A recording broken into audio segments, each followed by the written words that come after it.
महाराष्ट्र के बदलापुर में rape case के आरोपी अक्षय शिंदे के पुलिस एनकाउंटर में मौत हो गई, जिसके बाद महाराष्ट्र की सियासत में उबाल आ गया है, क्योंकि सवाल एनकाउंटर की थ्योरी पर उठ रहे हैं और यही वजह है कि इस मामले में एसआईटी का गठन भी कर दिया गया है।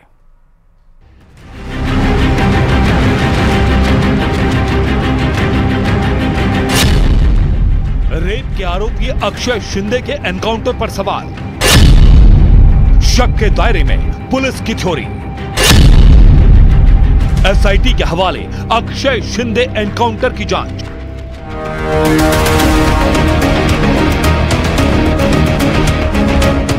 बदलापुर रेप कांड के आरोपी अक्षय शिंदे का एनकाउंटर हो चुका है।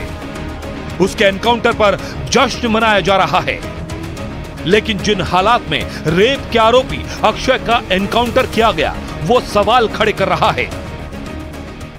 बदलापुर एनकाउंटर मामले में न्यूज 18 इंडिया आपको वो वैन दिखाना चाहता है जहां पर उस वैन के अंदर एनकाउंटर हुआ था। यहां पर थाने क्राइम ब्रांच के साथ साथ थाने पुलिस के तमाम पुलिस अधिकारी यहां पर मौजूद हैं। इसी वैन में बदलापुर रेप कांड के जो मुख्य आरोपी है अक्षय शिंदे को नवी मुंबई के तलुजा जेल से बदलापुर लाया जा रहा था। तभी मुमरा बाईपास पर यह बताया जा रहा है कि अक्षय शिंदे ने पीआई मोरे की रिवॉल्वर, सर्विस रिवॉल्वर छीनी थी और छीनने के बाद उसने फायर किया। फायर करने में एपीआई मोरे के पैर में गोली लगी है। रिटेलिएशन में डिफेंस में अक्षय मोरे पर जो संजय शिंदे दोनों ने गोलीबारी की और उसमें संजय शिंदे की मौत हो गई है।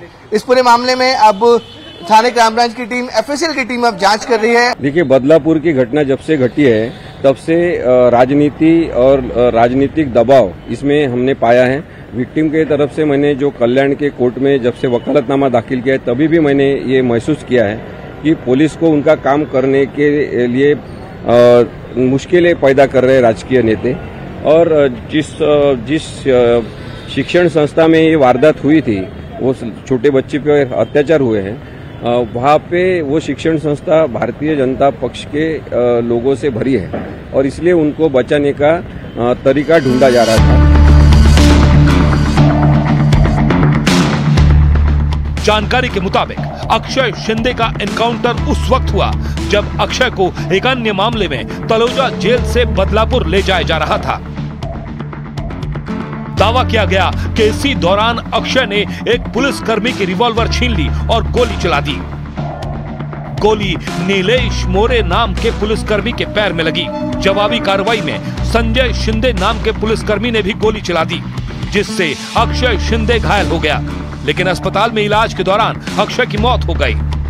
थाने सीपी आशुतोष डुबरे जो है उन्होंने एक एसआईटी का गठन किया है। इस एसआईटी के सामने यही सबसे बड़ा टास्क होगा कि उस वक्त क्या हुआ, उस शाम को क्या हुआ, अक्षय शिंदे का जो एक फायर एक्सचेंज हुआ या हम कहें कि एनकाउंटर हुआ, वो कैसे हुआ, क्या हुआ, इस सब का पता जो है वो थाने पुलिस की एसआईटी टीम लगाएगी। उसको बोला बाबा एक महीने के बाद छोड़ेगा, उसका पेपर था इतना बड़ा, उसमें क्या क्या लिखा था मेरे को बोल रहा है लड़का कि पढ़ के देख। मैं बोला मेरे को पढ़ने को नहीं आता, पढ़ने को नहीं आता बोला। उसने आशा मेरे को ऐसा भी दिया, उसने मेरे को पप्पी भी दिया मेरा बच्चे ने, और 1 घंटे में उसको मार दिया तुम लोग। इतना अच्छे से बोला बच्चे ने आशा, और 1 घंटे में उसने फायरिंग किया करके। कुछ भी बताएगा तुम लोग, कुछ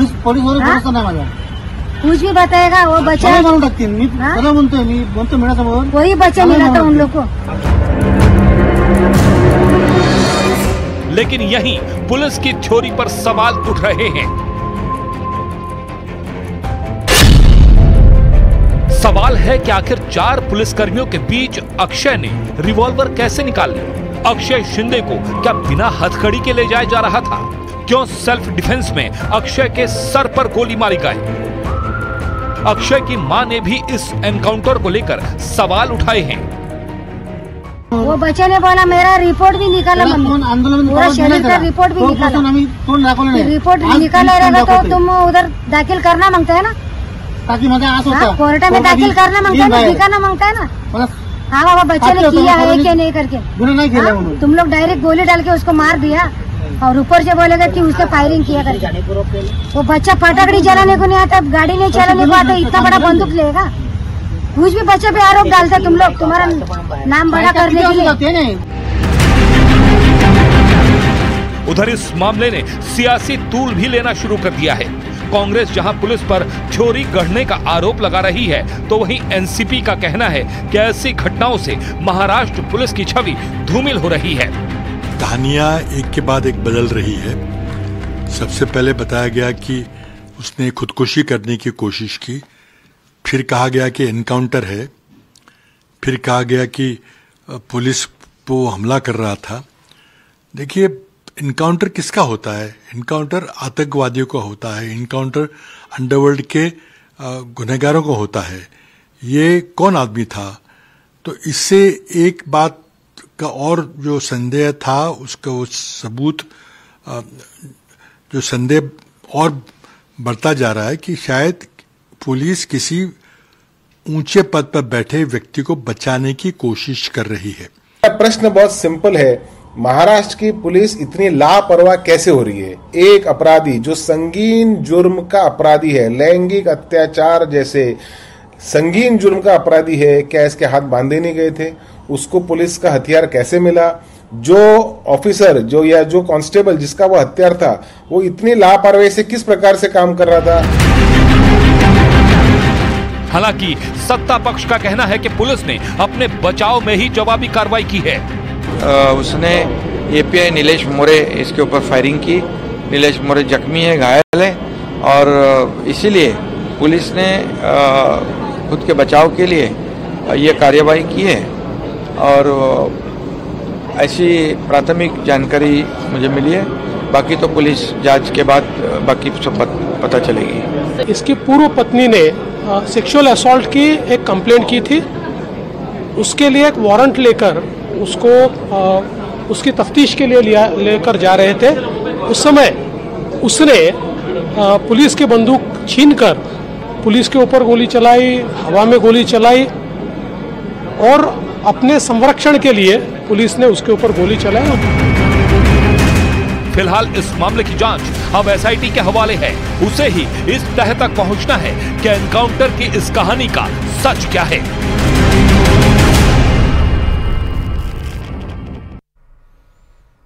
मगरमच्छ का जुलूस सुनकर आपको हैरानी होगी, लेकिन ये सच है। एक गांव में लोगों ने निकाल दिया मगरमच्छ का जुलूस, और देखिए यह हैरान करने वाली खबर कैसे सामने आई है, कहां से सामने आई है।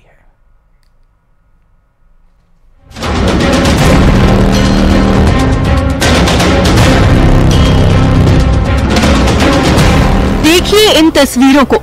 मगरमच्छ को पूरे गांव में घुमाया जा रहा है।